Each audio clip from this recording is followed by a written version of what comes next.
Hey, how's it going everyone? This is the Anime Man. Oh my god, it's actually weekly for once.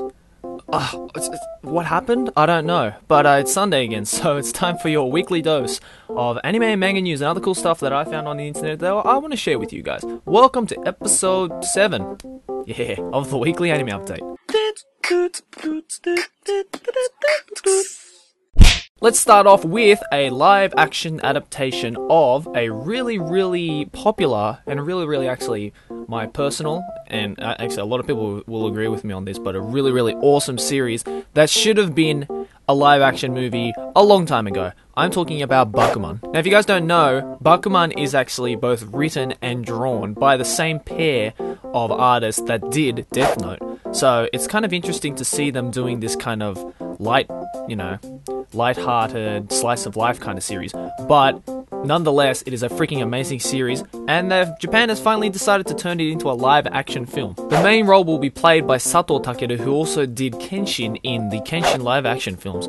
Now, this guy is really popular in Japan right now. He's a really great actor, actually, and just from the promotional poster that you can see here, it's, it really does look like the manga. So it's really great to see that Japan has really thought about who they're going to, put into these roles. These two actors are freaking awesome, and the series is really highly demanded.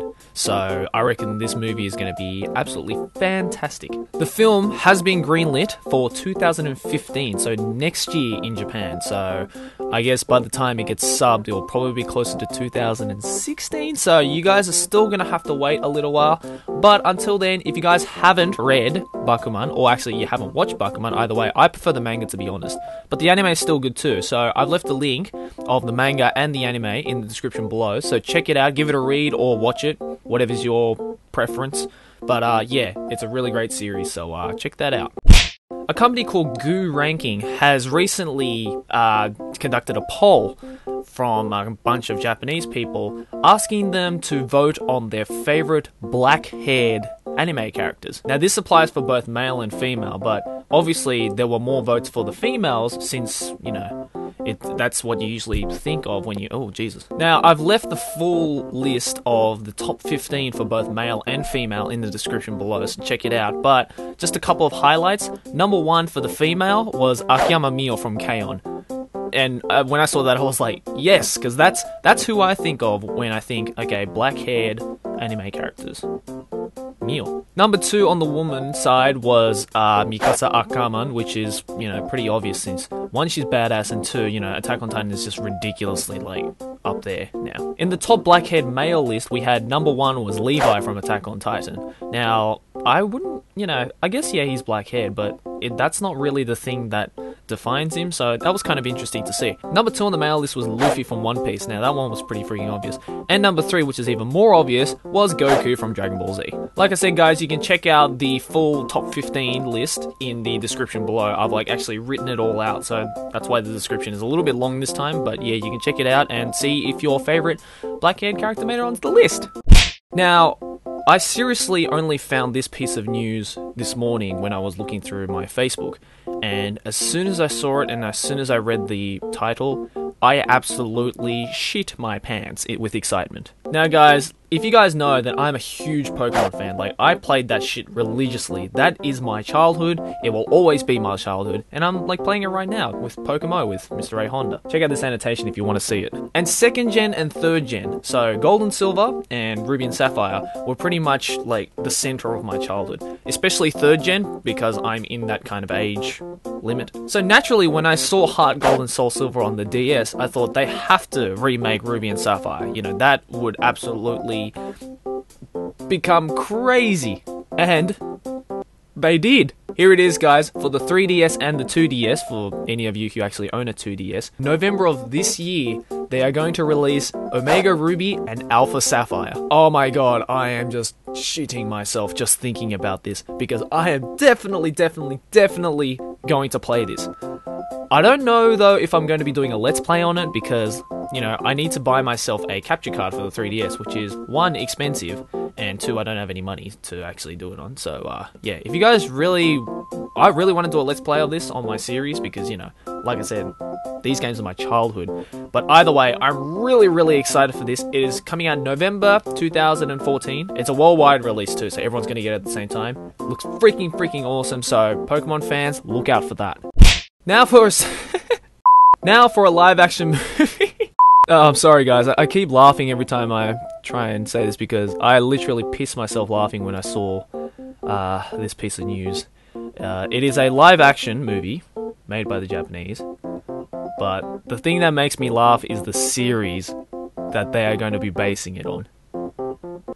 Here it is. Now, if you guys know this anime, then you'll probably be thinking to yourself, how the fuck are they going to make a live action film out of this? Now, if you guys don't know the series, then check it out. I've left it in the description below. It's an anime series based off a very popular light novel series, which I think I should buy since it's, you know, it's pretty cool. But yeah, let's just say it's not for children.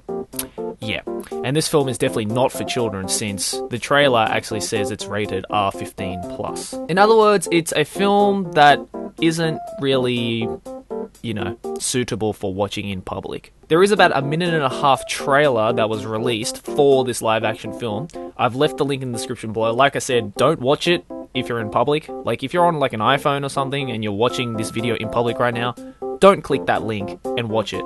Wait till you get home, lock the doors, bar the windows, make sure no one is at home, and then watch it at your own pace because, yeah, I had a look at it, and yeah, they weren't wrong. This is definitely not a film for fucking children, let alone watching it in public. But I'm kind of interested to see what it is like, and I'm most likely going to end up watching it, only because I really like the anime series.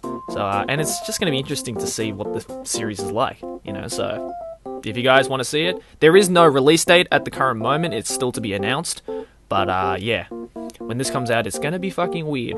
So check it out. Now let's move on to the anime of the week. I'm gonna give you guys one anime series that I want to show you guys, I want to share with you guys because it is freaking awesome, or it is underrated, or I just want you guys to know about it. Now, we were talking about live-action anime films, like we were talking about Bakuman being turned into a live-action anime film, we were talking about fucking the other one that we were just talking about. So the anime for this week is a series that I personally really want them to make a live-action anime film for. And for me, it is a 10 out of 10 series, and it has got one of the greatest soundtracks. I said last week that Fully Coolly had an awesome soundtrack, but this is another one that lives up to that amazing soundtrack, and just the series itself is amazing. I'm talking about Samurai Champloo. Now, let me give you a quick synopsis of what this series is about. Mugen is a buck-wild warrior, violent, thoughtless, and womanizing. Jin is a vagrant ronin, mysterious, traditional, well-mannered, and very strong as well. These two fiercely independent warriors can't be any more different from one another, yet their paths cross when Fu, a ditzy waitress, saves them from being executed when they are arrested after a violent sword fight. Fu convinces the two vagrant young men to help her find a mysterious samurai who smells of sunflowers, and the journey begins. This is a story about love, friendship, and courage.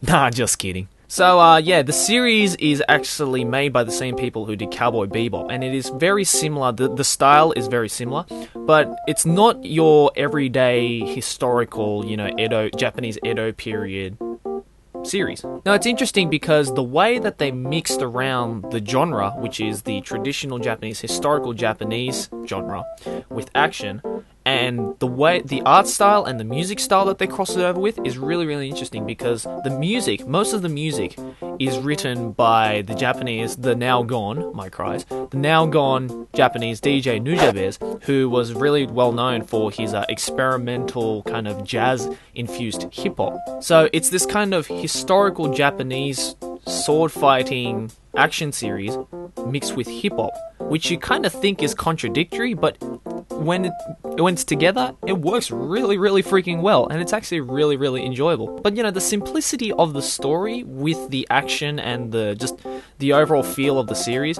is really addicting. A really awesome series that I want you guys to watch. So if you haven't seen it, then go check this shit out. Now let's finish it off with the question of the week. I'm not going to do an anime term of the week this week because, yeah, I just didn't really feel like it. I probably should call it the whatever I feel like anime update instead of the weekly anime update.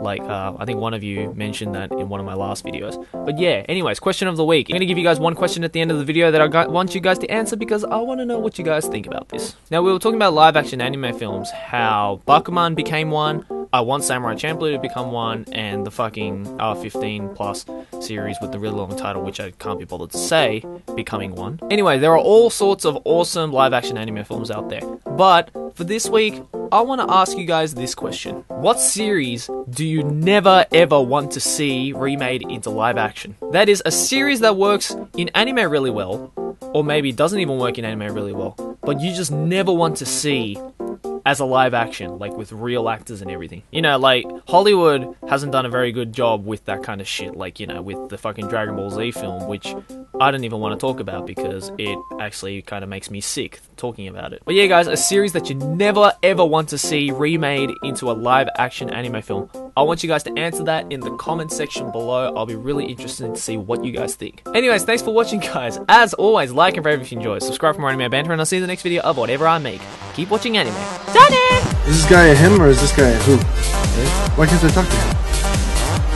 I wonder if Silk is finished. Okay, thanks. So, I thought he was kidnapped. He was. Maybe we should profess